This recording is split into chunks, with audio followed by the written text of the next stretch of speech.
blade sa machine. Ay, hindi nakayuko, may tanan. Wala pa po ko yung og. Hindi ba ito tatapon, ma'am? Baliktarin mo na. Pag ganyan matigas na. Pagkatapos niyan, baliktarin mo.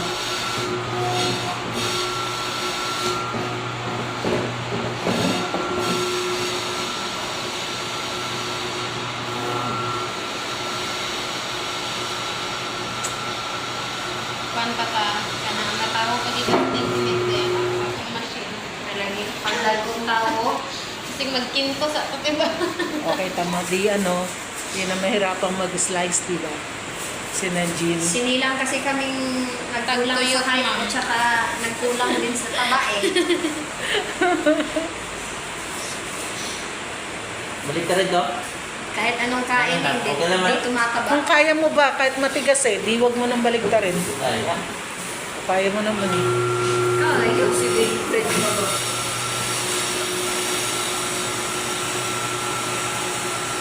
Dapat siya nagkakitaan.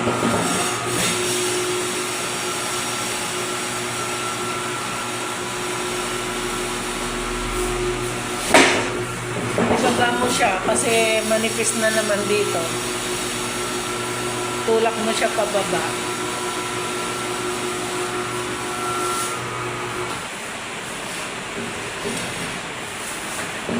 Yan.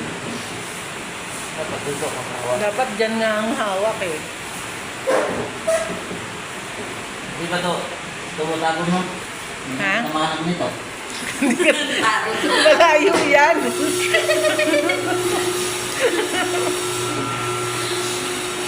Baka tutamahan siya. Baka daw kasi tumalsik, ma'am.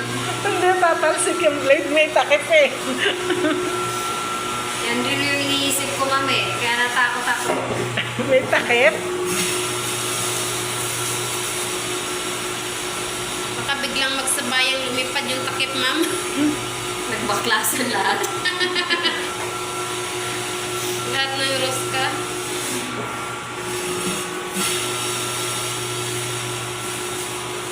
So, una mo hindi ka itong gagmay pumigay. Kaya din ang may tabo. Kaya ang ulo na mag-check ka ng ng furnitures ba?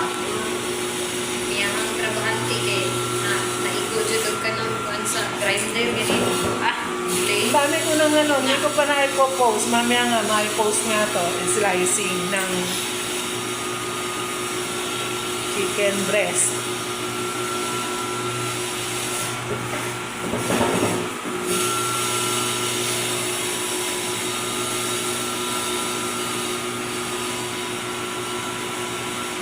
Sige daw, pinasa daw. Videohan ka daw. Dapat yung bugag lang. Ay, sagot daw. Pipicturean ko ka. Ano to?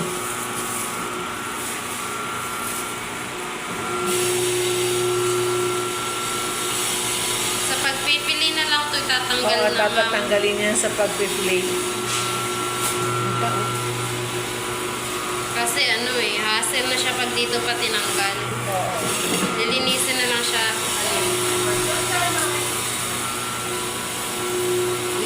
Yun niluluto mo. Okay. Ay, Natikman opo. mo na? Hindi ko Yun ba tinikman yun? yung last. Tingnan natin kung yun. Kasi ano eh, tatlo lang yun eh. Hindi ko na tinikman para sa inyo na yun ni Sir Sige. Mark. Tayo ng big batch ng tosino. 40 kilograms ang batch weight natin. So, yan. Yung ating slice na chicken meat, chicken breast. So, nilagyan na natin ng phosphate. So, tingnan natin gaano katagal natin i-mix hanggang sa fully ma-mix ang phosphate. Yan, nilagay na natin ang brake powder. Sunod mo yung asin. Ito ang naglalagay. Walang mask.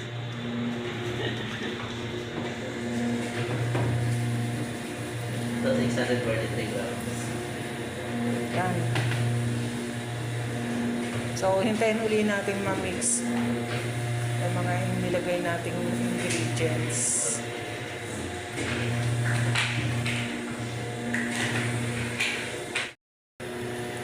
Lagyan na natin ng solution. Yan. Parang ang pula niya agad, ano? Ang pula niya agad? Ah, Ang pula niya agad? kasi marami siguro yung tulong natin. Pero according to ano naman formulation yun? 36 grams, di ba? Oo. Kasi 20 kilos siya. Kasi pag 5 kilos, 9 grams siya. 5 grams kasi 9 grams nilagay natin eh. 20. Ha? 20 times 9 is 36. 36, tama, di ba?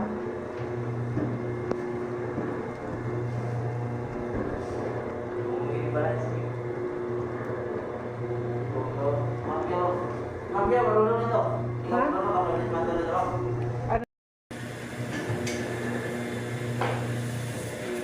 Uy, huwag mo ilagay kamay mo. Yan. Maandar. Hina lang naman yan mo. Pag nahagip kamay mo dyan.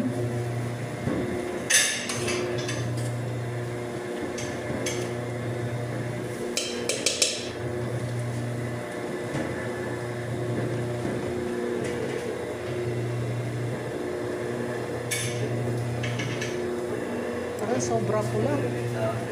Ba't yan nakaraan? 5 kilos, 9 grams naman nilagay. Baka mali timbang. Kasi parang tama na yung kulay. Ang dami pa nating lalagay. Oo. Eh, ano naman? Kita mo naman. 36 naman yung ano.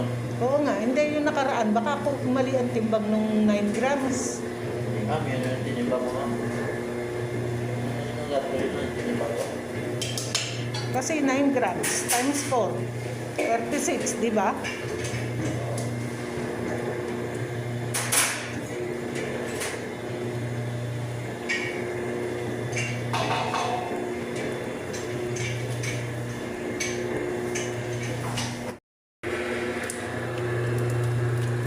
So, eto na yung ating chicken tocino. Nag-adjust tayo sa color next time kasi sobrang pula. So, siguro in 5 minutes hahanguin na natin to. Then, overnight chilling. Then, bukas remixing tayo for about 30 minutes. Yan. So, hindi sabi pang 50 kilos tong mixer na to. Mukhang pang 100 kilos.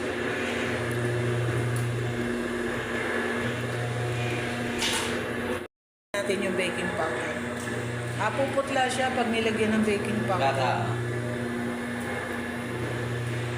Tinikman mo na yung ating ano? Hindi pa. Pinatay mo na, ma'am. Oh, tikman mo. Puputla pa to nga pala dahil may baking powder. Baka sa baking powder yan, no? Oo. So, hintay pa natin. May nalagyan yata sila. Yung ba to? Ano? So, hahanguin na natin to. Lagyan na natin ng solution. Yan.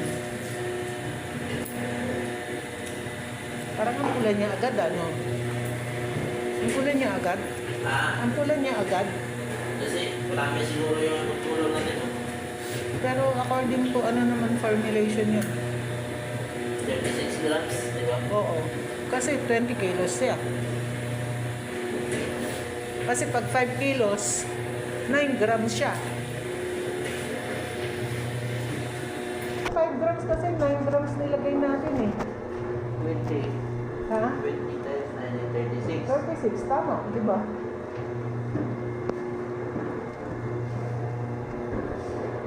May balance niyo. Mangyo, marunong nito. Ha?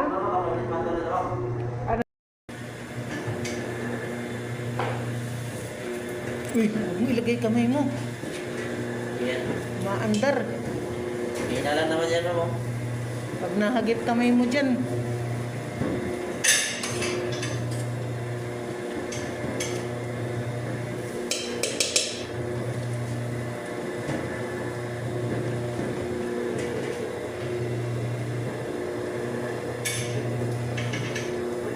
Parang sobra pula. Ba't yan nakaraan? 5 kilos, 9 grams naman nilagay. Baka mali timbang. Kasi parang tama na yung kulay. Ang dami pa nating lalagay. Oo. Eh, ano naman? Kita up naman. 36 naman yung ano. Oo nga, hindi yung nakaraan. Baka ako mali ang timbang nung 9 grams. Ma'am, yun yung tinimbang ko, ma'am. Ano yung gagawin mo yung tinimbang ko? Kasi 9 grams times 4. 36, di ba?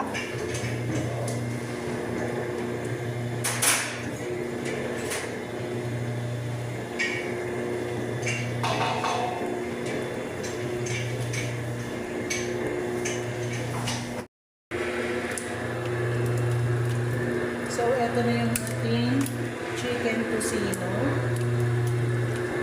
Nag-adjust tayo sa color next time kasi sobrang ulan. So, siguro in 5 minutes hangulin na natin to. Then, overnight chilling. Then, bukas remixing tayo for about 30 minutes. Yan.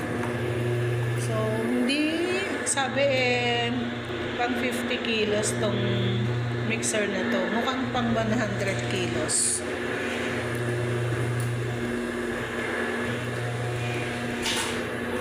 Natin yung baking powder. Puputla siya pag nilagyan ng baking powder. Kaka.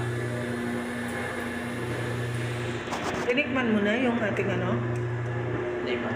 Pinatay mo na, ma'am. Oh, tikman mo. Puputla pa to nga pala dahil may baking powder. Baka sa baking powder yun, no? Oo. So, hintay pa natin. May nalagyan yata sila. Iba to, ano? So, hahangulin na natin to. Lagyan na natin ng solution. Yan. Parang ang pula niya agad, ano? Ang pula niya agad? Ang pula niya agad? Kasi marami siguro yung tulong natin, no? Pero according to ano naman formulation yun? 36 grams, di ba? Oo. Kasi 20 kilos siya. Kasi pag 5 kilos, 9 grams siya. 5 grams kasi 9 grams nilagay natin eh. 20. Ha? 20 times 9 is 36. 36, tama, di ba?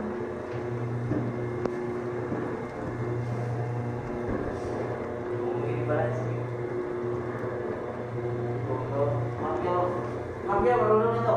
Ha?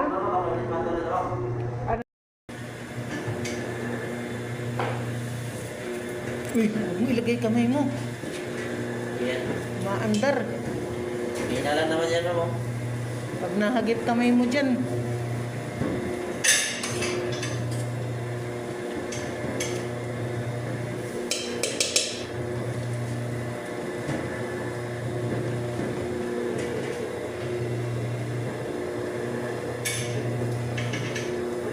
Parang sobra pula. Ba't yan nakaraan? 5 kilos, 9 grams naman nilagay. Baka mali timbang.